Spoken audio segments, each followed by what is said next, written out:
Bonjour à tous, bienvenue sur Investir en crypto, j'espère que vous allez bien. Dans cette vidéo, je vais analyser le Bitcoin. Que s'est-il passé? Vous le voyez à l'écran, la target des 41 500 $ a été atteinte. Je vais dans cette vidéo te montrer un constat de ce qui vient de se passer, 2 les anciennes prédictions que j'avais pu te présenter sur la chaîne YouTube. Si tu ne me connais pas, moi c'est Rémi, ici on apprend à investir dans les cryptos et devenir rentable sur ce marché. 3, je vais te montrer le potentiel de certaines liquidités à aller chercher, zone aussi de déséquilibre, tu vas comprendre un petit peu plus dans le détail. 4, je vais te montrer le max pain price.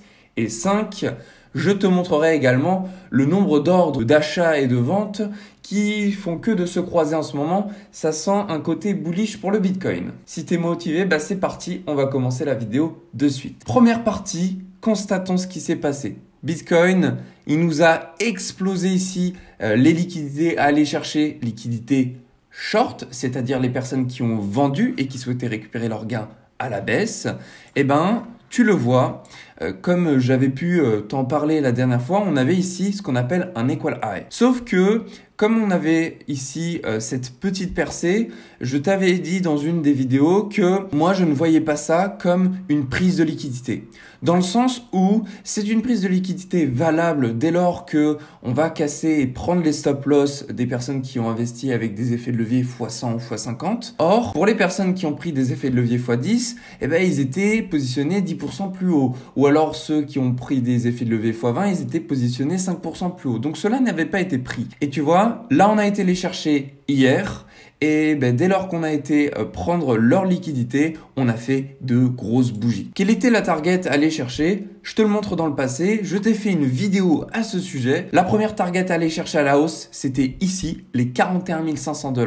Et tu vois, on est pile arrivé sur cette zone de prix. La zone de prix, elle est comprise entre 40 100 $ et les 41 200 $. Et tu vois ici, au plus haut, on a été chercher les 41 900 $. Donc on est vraiment dans la zone de prix que je t'avais parlé. La deuxième target à aller chercher, c'était ici, tu vois, autour des 34 000 $. Si tu veux, ça correspond en fait juste ici. De ce fait, on n'a pas été la chercher, donc ça veut dire quoi? Ça veut dire qu'à un moment, va bien falloir qu'on aille aller la chercher. Mais ça, c'est une analyse qu'on va faire un petit peu plus à la fin de cette vidéo. Là, ce que je te propose, c'est dans un premier temps d'observer les zones de liquidité qu'on a.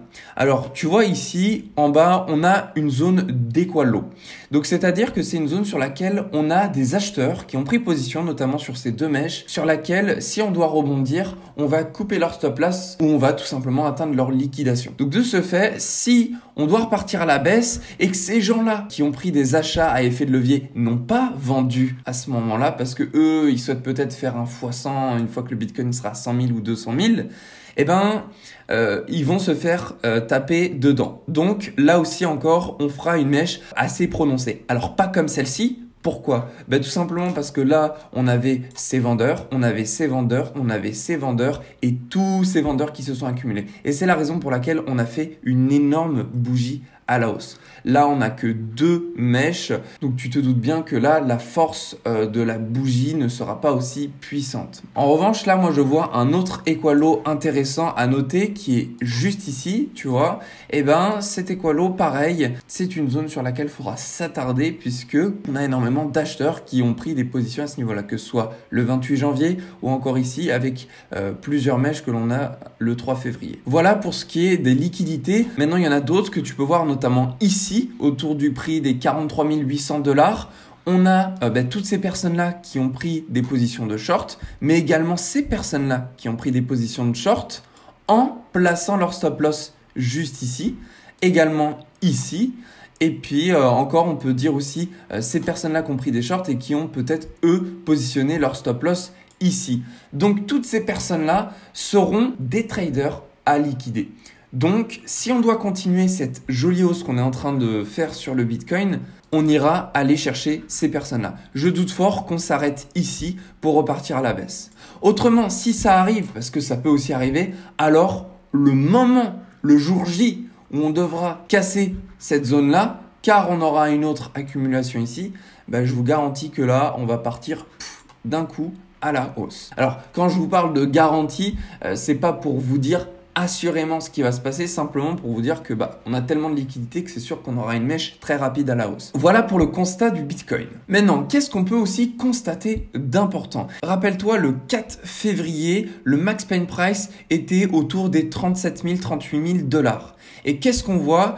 On peut voir que le Bitcoin, dès qu'il a passé la date du 4 février, il a complètement décidé de changer de direction. Il est parti directement à la hausse. Tu vois ici 3 février, 4 février de passé et boum, il part directement à la hausse. Alors est-ce qu'il y a une corrélation directe? Je pense que oui. Je pense que cette montée qu'on a eue là n'aurait pas pu se faire étant donné que on aurait eu trop de gagnants au niveau des options si on l'avait faite avant. Et que les options, tu vois, je te donne un exemple, le 25 février, on a 29 000 bitcoins. Le 4 février, je ne me rappelle plus, je crois qu'on devait avoir 13 000 bitcoins. Tu me corrigeras si je dis une bêtise. Et de ce fait, on aurait fait gagner trop de personnes qui ont pris des calls notamment, si on avait atteint cette target de prix là où on est aujourd'hui avec le bitcoin. Dans notre cas, tu vois, si tu t'étais dit, tiens, le max pain price est passé le 4 février, je vois qu'ici, on a une zone d'imbalance. Ici, tu vois, compris entre cette mèche-là et cette mèche-là, on a ce qu'on appelle une zone de déséquilibre. C'est une zone qui est amenée dans le temps à être comblée. Et plus l'unité de temps est élevée, plus on devra aller la chercher. C'est un petit peu comme un gap. Comme on sait qu'on a une zone de déséquilibre et en plus de ça, des liquidités, tu vois ici, autour des 39 000 dollars à aller chercher, nécessairement, après la clôture de notre max pain price le 4 février, on aurait pu réaliser ce scénario. Alors ça, je t'en avais pas parlé, je m'en suis simplement rendu compte aujourd'hui au moment où je te tourne cette vidéo. Bon, voilà pour ce qui était du constat. Et puis tu le sais aussi, il y avait un ordre de vente au niveau des contrats futurs, que ce soit sur Binance ou les autres plateformes d'exchange, beaucoup trop élevé. Et de ce fait, le marché fait toujours l'inverse de la majorité. Maintenant, je vais te montrer ce que j'avais prédit sur une autre partie un petit peu plus moyen terme par rapport au Bitcoin. Voilà ce que je t'avais dit. Ce que je t'avais dit, c'était qu'on avait la possibilité d'aller chercher les liquidités ici. Alors, ces liquidités-là, c'est exactement celles que je t'ai montrées. Finalement, je vais rezoomer, regarde. Ce sont celles qui sont juste ici, tu vois, autour des 44 000 dollars. Alors, cette probabilité de les atteindre est toujours forte. Là encore, ce sera en fonction du S&P 500 lundi. Si le S&P 500 lundi monte, alors je pense que le Bitcoin ira aller chercher les liquidités qu'on a aux 44 000 dollars et donc on pourra réaliser le scénario qu'on a là. Ensuite, une fois qu'on ira chercher ces liquidités-là, je pense que la probabilité sera extrêmement forte pour aller chercher les zones de liquidité sur les 29 000, 30 000 dollars.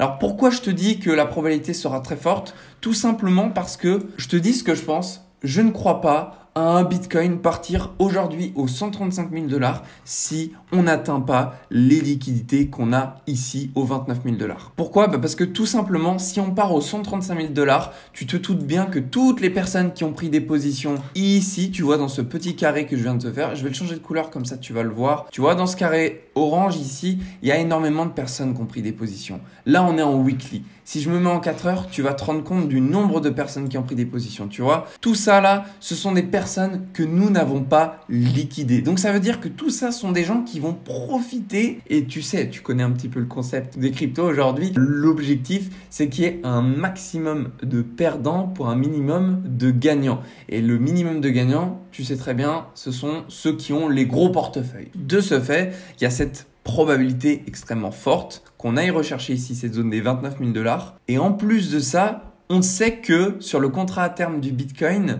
juste en dessous des 29 000 dollars, nous avons une zone à combler, un gap ici entre les 26 000 et 24 000 dollars. Alors, on en a également un autour des 19 000 et 18 000. Celui-ci est un peu plus petit. Et puis, en plus de ça, en weekly, il n'est même pas visible. Donc, comme il n'est pas visible en weekly, l'unité de temps plus lointaine nous dit que c'est pas un gap. Donc, on peut simplement peut-être se référer uniquement à celui des 26 000 à 24 000. Donc, le scénario que j'ai en tête, ce serait qu'on aille chercher cette zone-là entre les 26 000 et 24 000, combler le gap comme on a pu le combler avec perfection ici, tu vois. la mèche qu'on a là, on peut réaliser ce scénario-là. Maintenant, faut être patient, on verra ce qui se passe. Je pense qu'on ira aller chercher les 29 000 et 26 000 dollars dès lors que les gens se diront qu'on repart pour un Bitcoin to the moon. Pourquoi je te dis ça? Parce que on le sait. À chaque fois que les personnes décident de partir bearish, comme tu peux le voir ici, au niveau du nombre de shorts qu'on a eu ici, tu vois, la ligne rouge représente le pourcentage de shorts qui ont été pris. Et là, tu vois, au moment où on a pété directement à la hausse, on était à 61% de personnes qui vendaient le marché. Donc, c'est-à-dire qu'on va toujours à l'inverse de ce que la majorité du marché veut. Tu vois, encore une fois, ici, il y avait énormément d'acheteurs, tu vois. Et bah finalement, le marché fait quoi? Et bah il baisse. Attends, je vais te dézoomer en 6 heures et je vais te montrer ça. Ça va être un petit peu plus facile à comprendre. Regarde ici. Le marché a tendance à énormément vendre le marché. Qu'est-ce qui se passe? De ce côté-là, on monte. Ici, hein, on vend. Et bah ça monte encore. En revanche, dès qu'on commence à acheter le marché, regarde ce qui se passe.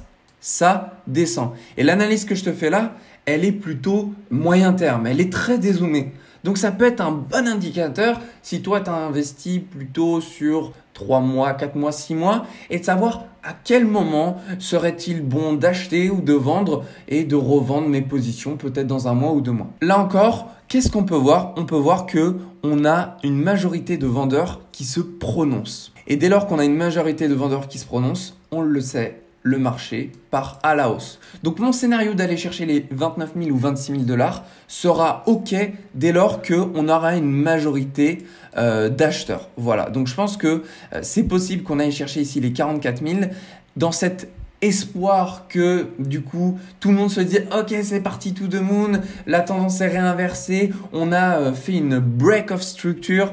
Pour t'expliquer rapidement, pour que tu comprennes, regarde ici, break of structure, ça veut dire quoi? Ça veut dire que ici on aura cassé tout simplement l'ancien point haut plus bas que ses précédents et du coup on aura un nouveau point haut plus haut que son précédent. Donc tout le monde va dire ok c'est bullish, j'investis sur Bitcoin et à ce moment-là, alors oui, on aura probablement une inversion de tendance, on aura beaucoup plus d'acheteurs que de vendeurs et c'est à ce moment-là justement que on ira probablement chercher les 29 000 et 26 000 dollars. J'espère que je me suis fait comprendre puisque j'ai un petit peu parlé vite. En même temps, j'ai pas envie de te faire une vidéo de 40 minutes, tu vois ce que je veux dire. Mais j'espère en tout cas que tu as pu comprendre toutes les explications. Au niveau du Max Pain Price, là où on va s'y intéresser, ce sera le 25 janvier, mais également le 11 février. C'est là où on a le plus de positions prises. On peut voir que le 11 février, on a 13 000 Bitcoin. Le Max Pain Price sera aux 38 000. Si tu regardes les 38 000, c'est juste ici, un petit peu en dessous de l'equal high que l'on a pris, tu vois.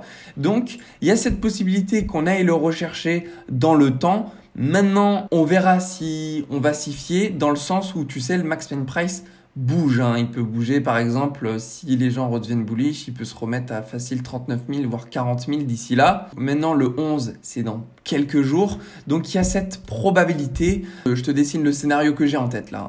Donc, qu'on aille, si le S&P 500 part à la hausse, prendre les liquidités qu'on a ici, atterrir dans la zone de prix comprise entre les 45 600 dollars et les 43 800 dollars, que tout le monde redevienne bullish parce que du coup ici on a pris les liquidités et on a cassé l'ancien point haut. De ce fait, tout le monde se dit ok ça va repartir to the moon, on a inversé la tendance. À ce moment-là, on pourrait faire une légère accumulation ici, ce qui créerait énormément de liquidités en plus de celle qu'on a ici. On repart vers le bas pour aller chercher notre Max Pain Price du 11 février autour des 38 000, 39 000 dollars, puisque je pense qu'il bougera un petit peu. On comble en même temps notre zone ici d'imbalance, tu sais, la zone de déséquilibre qu'on tend à aller combler dans le temps. Par la suite, les gens se disent « Ah ben non, c'était juste une correction, on va repartir to the moon ». Eh ben non, c'est à ce moment-là que justement, on va aller chercher les 29 000 dollars. Voilà le scénario possible qui pourrait arriver. Maintenant, ce que je te montre à l'écran ne doit pas être pris à 100% comme véridique. C'est uniquement ce qui pourrait éventuellement se passer. Maintenant, ce que tu peux voir également, c'est au niveau du Max Pain Price le 25 février. On a ici 29 000 Bitcoin en position. C'est énorme, ça va encore augmenter. Le max pain price de ce 25 février sera 40 000 $. Là encore, jusqu'à cette date-là, c'est possible qu'on passe à un max pain price de 38 000 ou encore 42 000 $. Tu vois, ça peut fluctuer. Donc, on verra. De toute manière, il y aura des analyses à refaire jusqu'à cette date. Et puis, j'aimerais te montrer, rappelle-toi, dans une vidéo de prédiction, justement, je t'avais dit la potentielle target à aller chercher. Ici, on a la zone des 0,618 qui correspond tout simplement à ces deux retracements de Fibonacci. Donc, tu vois, ce retracement de Fibo que j'ai commencé du plus bas ici jusqu'au plus haut qu'on a là, qui nous donnait la zone des 0,618. Et ici, tout simplement, le retracement de Fibonacci que j'ai fait du plus haut ici au plus bas là, qui correspond simplement à la chute qu'on a pu vivre, qui corrèle avec le deuxième 0,618. Donc ça, c'est une potentielle target à aller chercher, les 44 500 $, qui en plus de ça correspond à une prise de liquidité là. Maintenant, ce que je me dis, c'est que il y a deux solutions. Soit à court terme, on repart direct à la baisse là pour combler soit totalement, soit partiellement la zone de déséquilibre qu'on a là, pour ensuite remonter. C'est tout à fait probable qu'on procède comme ceci. Donc ça, c'est le scénario court terme. Ensuite, la possibilité, il y en a deux là, moi que je vois. Il y a la première, celle de, comme je te dis, on casse l'ancien point haut et donc tout le monde redevient bullish et de ce fait, on a une zone d'accumulation qui se crée et là, on repart à la baisse. Ça, c'est possible. On peut même faire un scénario week-off, c'est-à-dire que on fait beaucoup de liquidités, on pète ces liquidités pour repartir à la baisse. C'est tout à fait probable qu'on réalise ce scénario-là. Et le deuxième scénario que j'ai à moyen terme là, ce serait d'aller chercher cette zone de liquidité sans faire la prise de liquidité. C'est-à-dire que on reste à ce niveau-là, on stagne aux 44 000 $, on repart à la baisse sans nécessairement aller chercher les 30 000 parce que ça, j'y crois pas de suite. Après, c'est possible. On vient combler cette zone de déséquilibre. On prend quelques liquidités, voilà, au fur et à mesure. Et là, pouf, on casse toutes ces liquidités qu'on a pu accumuler pour ensuite repartir aux 30 000 $. Bon, là, ça fait beaucoup d'informations, mais il y a une probabilité que ça puisse arriver de cette sorte aussi. Comme on voit, hein, le marché, il aime bien nous réserver des belles zones de liquidité comme ça, dans le but d'aller peut-être les rechercher plus tard. Hein. Donc voilà tous les scénarios que je t'ai proposés. J'espère en tout cas que cette vidéo a pu être un maximum instructive dans le sens où tu as pu voir des choses que j'avais analysées que toi de ton côté tu n'avais pas vues. Maintenant, je ne suis pas Madame Irma, je ne suis pas la personne qui va dire à 100% le Bitcoin va aller ici à tel moment ou là à telle date. Non, même si j'ai eu raison effectivement là où on a atteint pile cette zone des 41 300 comme je te l'avais dit dans ma vidéo précédente juste là, ce n'est pas parce que j'ai eu raison là que j'aurai raison encore après. Donc j'espère que cette vidéo aura pu te plaire. Juste avant de terminer, et là sincèrement je te souhaite mais vraiment te remercier. Nous sommes 6110 abonnés sur la chaîne YouTube. C'est énorme et ça me touche vraiment beaucoup. Donc merci à toi, merci à vous tous d'avoir franchi ce palier des 6000. J'espère que cette aventure, on va pouvoir la continuer. Je sais pas combien de temps, mais en tout cas, je suis vraiment content. Cette chaîne YouTube, ça fait 3 mois et 10 jours qu'elle a été créée. Et en 3 mois et 10 jours, 6000 abonnés pour moi, c'est énorme. Donc merci grandement à toute la communauté. Et puis je vous souhaite à tous une très belle journée. Prenez soin de vous et on se retrouve dans la prochaine vidéo. Allez, bye.